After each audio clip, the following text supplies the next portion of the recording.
Selamat siang, jumpa lagi dengan Denok Ayu Novel. Bagaimana kabar sobat semua? Sebelum kita mulai cerita ini, ayo kita subscribe, like, komen, share dan nyalakan loncengnya untuk mendapatkan notifikasi terbaru ketika Mimin mengupload video barunya. Menantu terbaik bab 272 tak ternilai. Pikiran. Lin Yu menghadapi tatapan semua orang, ekspresinya tenang, tanpa kekakuan sedikit pun. Barang-barangku terlalu berharga, aku tidak ingin melelang dengan perusahaan yang begitu terhormat. Setelah Wan Xiaochuan dihapuskan terakhir kali, dia bertanya tentang detail Wan Jia.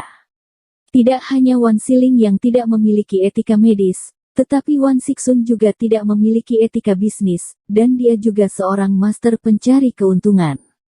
Dipenuhi, ditipu dan ditipu, mereka memang dua bersaudara yang keluar dari rahim. Siapa yang kamu bicarakan? Bersihkan mulutmu. Seorang pria kaya berjas hitam di meja grup Wanshi berdiri dan memelototi Lin Yu dengan marah. Jika bukan karena kepala deputi Yao di sini, dia harus naik dan menamparkan Lin Yu 2 kali. Tuan rumah juga sedikit terkejut ketika mendengar kata-kata Lin Yu, dan kemudian bertanya, kalau begitu bisakah kamu memberikan koleksinya kepada staf kami terlebih dahulu? Setelah kami melelang kongregasi giok ini, kamu bisa langsung. Tidak, sebentar lagi aku akan mengirimkannya sendiri. Lin Yu melambai padanya, kamu bisa memotret mereka dulu. Baiklah. Tuan rumah itu mengangguk tak berdaya, lalu terus mengangkat kepalanya dan berkata dengan keras, kalau begitu mari kita lanjutkan menawar untuk yang ini. Tunggu sebentar, tunggu sebentar. Orang kaya yang baru saja memarahi Lin Yu di grup Wanshi tiba-tiba memegang telepon di satu tangan, melambaikan tangan yang lain, dan buru-buru berkata, bisakah Anda menunggu sebentar, tuan muda kita Wan Weichen akan segera datang. Kami akan menunggu sampai dia datang. Haruskah kita mulai menawar? Pembawa acara ragu-ragu sejenak dan menoleh untuk melihat Sekretaris Lan. Sekretaris Lan meminta Wakil Menteri Yao dengan suara rendah. Wakil Menteri Yao mengangguk. Kemudian Sekretaris Lan meminta semua orang untuk tetap tenang dan menunggu sampai Tuan Muda Wan Jia datang. Toh Wan Jia sudah menghasilkan koleksi yang begitu berharga, jadi masuk akal untuk ditunggu. Benar-benar kemegahan besar, biarkan begitu banyak orang menunggunya, dengan sengaja. Tang Hao mengerutkan kening. Ketika dia mengatakan ini, Lin Yu merasa itu sama saja. Wan Jia akan memilih waktu untuk datang ke sini, sebagian besar dengan sengaja. Jika Wan Weichen yang pertama kali datang, statusnya tidak akan disorot. Sekarang semua orang menunggunya.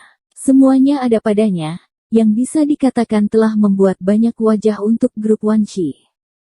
Untungnya, setelah beberapa saat, Wan Weichen berjalan dengan tergesa-gesa, dan melihat bahwa dia tampak berusia sekitar 50 tahun, mengenakan setelan abu-abu perak, bertubuh sedang, dengan hidung mancung dan mata kecil. Tapi itu penuh dengan kecemerlangan, dan pada pandangan pertama, itu terlihat seperti Wan Weiyun. Dia adalah putra tertua Wan Sixun, pemilik keluarga Wan, dan calon pemilik keluarga Wan. Maaf, saya membuat Wakil Menteri Yao dan semua orang menunggu lama. Dia menyipitkan matanya dan berkata berpura-pura minta maaf, tapi dia tidak bermaksud meminta maaf sedikitpun. Dia langsung ke depan dan menyapa Wakil Menteri Yao. Dia duduk di meja perusahaannya, melirik ke meja grup Li di sebelahnya, dan mencibir. Su Haisen, manajer He dan yang lainnya juga terlihat dingin ketika mereka melihatnya, dengan sedikit penghinaan di mata mereka, dan postur tubuh yang agak tidak sesuai, sepertinya kedua perusahaan tidak berurusan dengannya. Baiklah, karena Tuan Wan ada di sini, mari kita lanjutkan pelelangan kita. Sekretaris Lan berkata kepada tuan rumah. Pembawa acara dengan tergesa-gesa melangkah ke atas panggung dan melanjutkan, kami akan melelang Jadechong dari periode negara-negara berperang. Harga cadangannya adalah 50 juta yuan, dan kenaikan harganya adalah 5 juta yuan. Saya mengumumkan bahwa pelelangan akan dimulai. Saya membayar 60 juta. Saya memberikan 65 juta. Saya membayar 80 juta. Begitu suara tuan rumah turun, orang-orang di bawah tidak sabar untuk menaikkan harga. Lagi pula, jadecong negara berperang ini memang hal yang baik, dan tidak bisa dibeli dengan santai, dan beberapa bos besar yang datang ke sini tidak buruk untuk uang, jadi mereka juga menyerahkan harganya. Melihat Chong Gioknya begitu populer, Wan Weichen tidak bisa membantu menegakkan dadanya, mengangkat kepalanya tinggi-tinggi, wajahnya penuh kepuasan. Setelah beberapa kali penawaran, harga akhirnya menjadi 140 juta. Apakah masih ada kenaikan harga 140 juta? 140 juta. 140 juta 2 kali. 140 juta 3 kali lipat, kesepakatannya. Pembawa acara berkata dengan gembira, selamat kepada Yuan Hang Group karena telah mengambil giok negara berperang yang tak ternilai ini, dan selamat kepada koleksi Wanshi Group untuk harga yang begitu tinggi. Menurut peraturan kita, kami akan membebankan 5% dari harga penawaran, yaitu 7 juta. Tunggu, Wan Weichen memotongnya tiba-tiba, berdiri, mengerutkan kening dan berkata dengan sungguh-sungguh, bagaimana 7 juta bisa menafsirkan kebaikan kelompok Wanshi kita? Kita memberi 50%. 70 juta. Begitu suaranya jatuh, ada keributan di antara penonton, dan kemudian ada tepuk tangan dan tepuk tangan yang bertahan lama. Meskipun banyak dari perusahaan yang hadir juga memberikan kontribusi 50%, jumlah dasarnya terlalu kecil, dan hanya akan menelan biaya 2 hingga 3 juta, dan satu tembakan Wan Weichen adalah 70 juta. Apa konsep 70 juta? Keuntungan bersih dari beberapa perusahaan kecil yang duduk dalam 1 atau 2 bulan disumbangkan. Sumbangannya lebih dari jumlah yang disumbangkan oleh perusahaan lain malam ini lagi pula, kelompok besar seperti Li Group hanya menyumbang 10 juta. Su Haisen dan anggota lain dari kelompok Li tidak bisa menahan cemberut, tanpa diduga, Wan Weichen ini benar-benar akan membayar banyak uang untuk bertarung demi mukanya.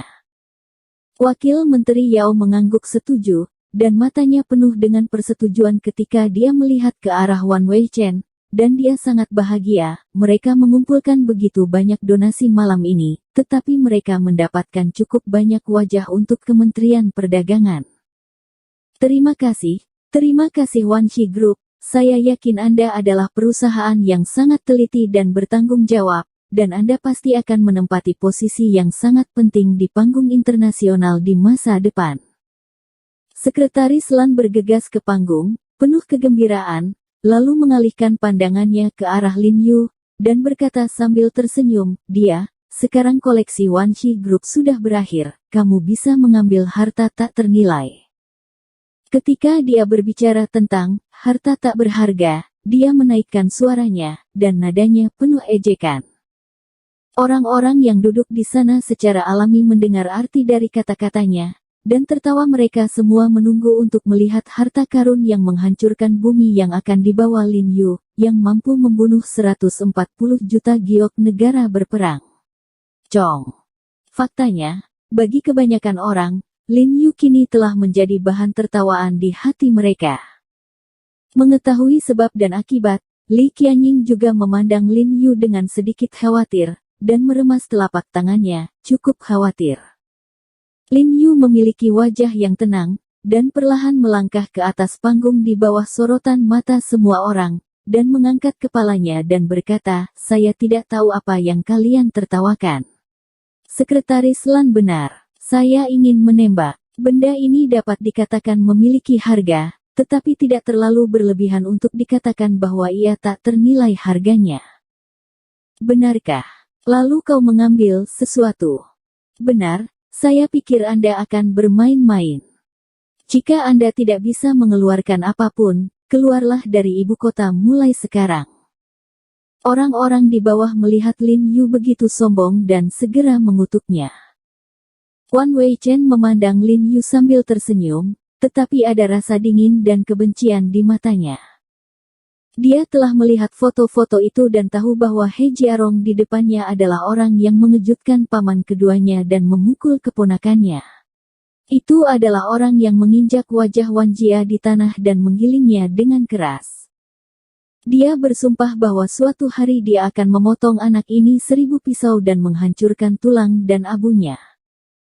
Lin Yu mengulurkan jarinya dan berkata sambil tersenyum, "Aku menawar untuk hidup."